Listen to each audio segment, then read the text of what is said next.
how can you prove God's existence? The transcendental argument. Okay, so can you elaborate on it? Yeah, without God's existence, it would be impossible to give a philosophical justification for one's worldview. That's how tag goes. Aren't worldviews subjective? No. I mean, that would be a self-defeating position if you believe that worldviews were all subjective. So you don't think we would have different worldviews? We got the same worldviews. Having different worldview doesn't entail that they're all subjective. That's a non sequitur. So you think all worldviews are the same? No. At root, everybody has a worldview, but not everybody has the same worldview. But that doesn't mean that everybody's worldviews are the same. Yeah. So they're not the same. So right, but that doesn't entail relativism. So you understand that relativism will be a false conclusion from the fact that we have our own worldviews, because they're things that we all share in common.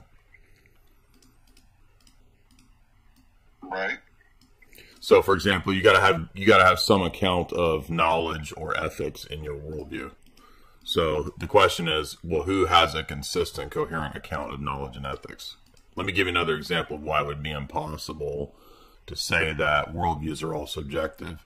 If worldviews were all subjective, you couldn't say all worldviews are subjective, because that would be a non-subjective truth claim. That would be an objective truth claim. Okay. So it would be self-defeating. But how does that link to God? Well, because if we're going to have to give an account for our worldview, and that what I believe a worldview is some basic commitments within the domains of epistemology, which is the doctrine of knowledge, ethics, or right and wrong, and metaphysics, what exists and what doesn't. So those three things make up a worldview, and we either have an account for that worldview or we don't. If God exists in the Christian worldview, then there's a reason and a basis for believing in the basic principles of epistemology, metaphysics, and ethics. If there's no God, there is no basis for having knowledge at all. You couldn't justify your knowledge claims.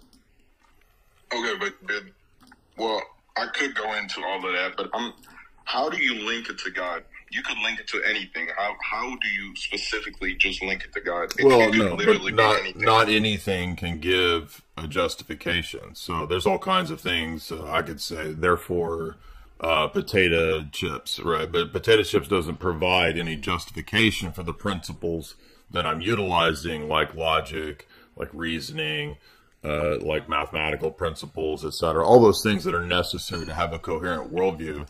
They're not justified by me just saying anything. There's some kind of being that gives an account for them and grounds them. And that's precisely what God does. God is the type of being who would ground and give an account for those types of things. But again, you're just assuming that there's a being that's accounting for that. I'm not just assuming it, I'm making the argument. It's a transcendental argument. It has an actual form to the argument. But it's a circular argument, because how do you prove it? It's not circular. It's circular. The argument is proven by the impossibility of the contrary. That's a reductio argument.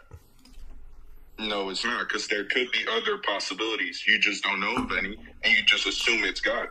There could be other possibilities. Could there not be? There can be other possibilities because it's set up in a disjunctive, in an either or. You said there can't or can? There cannot be.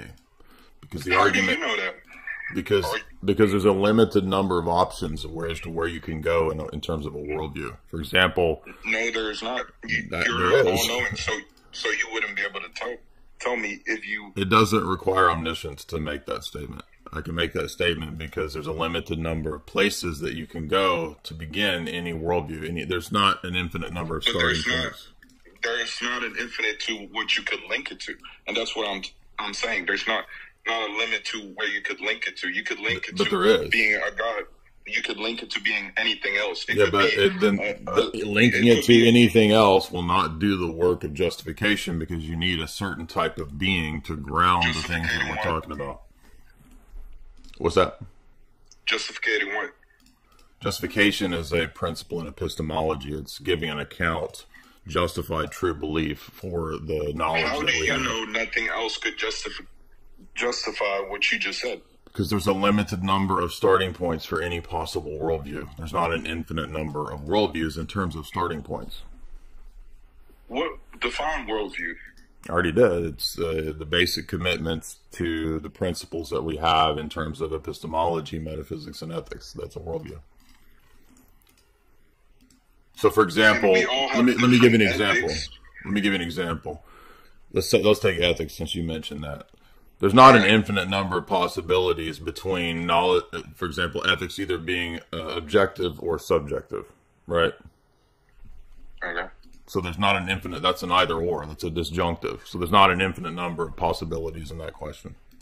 So therefore, the way you answer that question will determine a large portion of your worldview after that. That's why I don't have to refute every single worldview.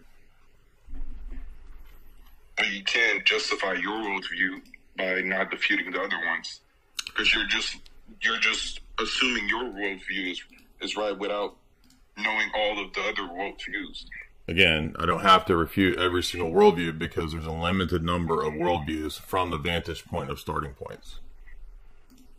So how do you know your worldview is correct? Because it's the only one that gives an account for the basic principles that I listed. Epistemology, what else?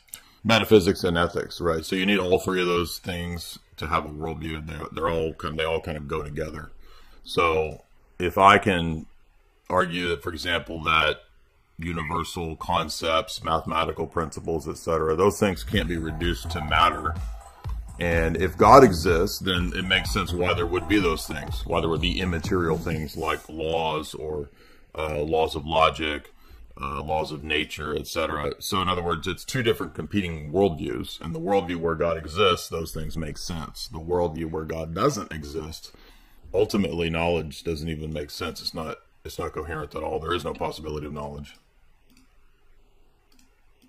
There couldn't be any other possibilities where this could still be a thing? Well, I mean, you're welcome to argue something. To what's your position? Agnosticism? You're not a Mormon. No, I'm joking. I knew you were joking. No, but how do you prove that it's a personal being then? Right. So, for example, this was another question I was going to ask. If you were to talk about metaphysics, like there's only a certain number of options that you could choose for, say, the universe being intentional or non-intentional, or to use the philosophy terms, teleological or disteleological. If it's disteleological, then the universe has no purpose. It's purposeless. If God exists and God is personal, then the universe has purposiveness. It has an intentionality because the God who created it and is directing it to some end is personal. So that's another example of how if you choose a non-personal absolute metaphysical principle, or if you choose a personal one, that will have a huge impact on the kind of worldview that you have and whether knowledge is possible. So what you just said was there should be a purpose. Otherwise, it doesn't make sense.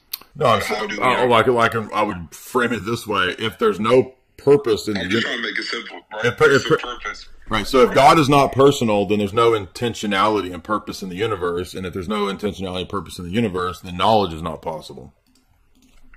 Right. How is knowledge not possible if there's no purpose?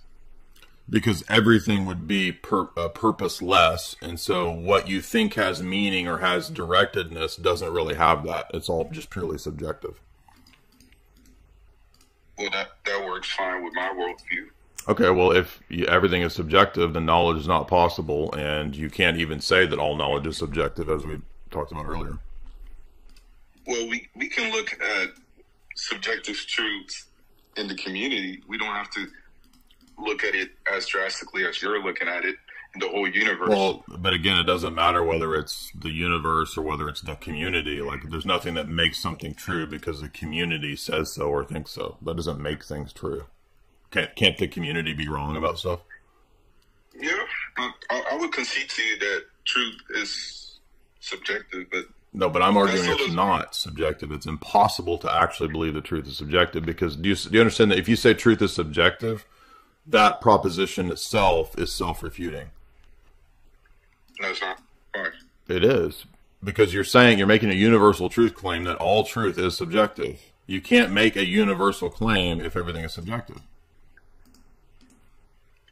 But you can't make. But if I'm saying everything's subjective, it's still subjective. You're not justified in making the claim because you're limited as a finite being. That's what in logic is called a universal quantifier. When you say everything, well, we can make claims without. Well, you can make claims all day long, but they're not justified claims. They're contradictory claims. Just because we're not certain about something, it has nothing to do with certainty. It's not about certitude. It's about a flat-out contradiction. You can't say everything is subjective because everything is a universal quantifier about all states of affairs at all times. It's a universal claim, and that's not possible if everything is subjective. Okay.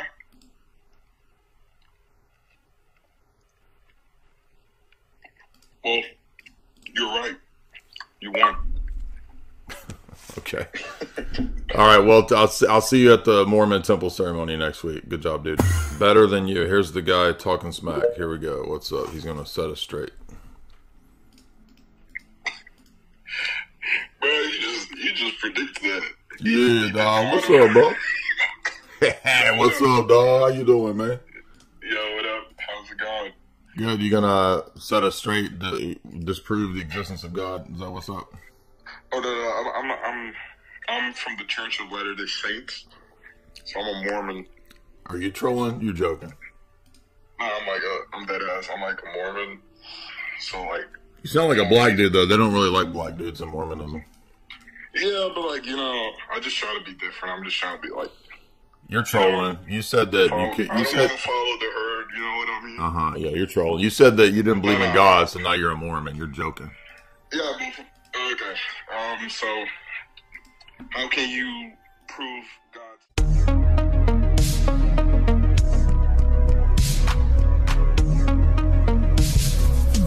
Divinity raises the humanity in Christ through theosis, and that's exactly what we experience.